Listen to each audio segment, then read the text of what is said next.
ડભોઈ શહેર અને પંથકમાં હનુમાન જયંતીની ધામધૂમથી ઉજવણી, ઠેર ઠેર હવન પૂજા અને ધાર્મિક કાર્યક્રમો થયા। Story report by Lalbhai Pathiyara, Dabhoi. ગર્ભવતી નગરીમાં છેલ્લા 50 વર્ષ ઉપરાંતથી હનુમાનજીના મંદિરોએ ડભોઈના ભાવિક ભક્તો અલગ અલગ રીતે પોતાની ભક્તિનો ભાવ બતાવે છે।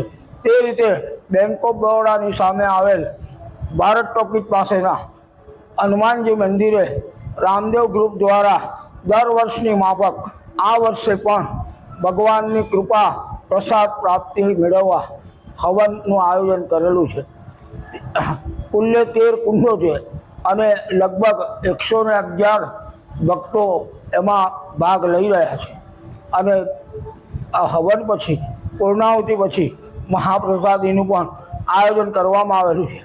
ડભોઈમાં નૃસિંહ મંદિર, પંચમુખી મંદિર, બાલાવીર હનુમાન, વેગા મંદિર કે જે વિશલદેવ રાજાનો જન્મ આ ધરતી પર થયો અને ભગવાન હનુમાન દાદાએ એમને સ્વપ્નું આપી અને એનો જન્મ થયો અને એને આ નગરી બનાવી અને ત્યાર પછી આ વિવિધ હનુમાનજીના પ્રસાદો પ્રાપ્ત થયેલા છે।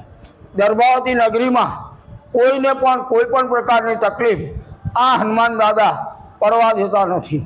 ગમે તેવી પરિસ્થિતિમાં ભક્તોનું રક્ષણ આ હનુમાન દાદા કરી રહ્યા છે।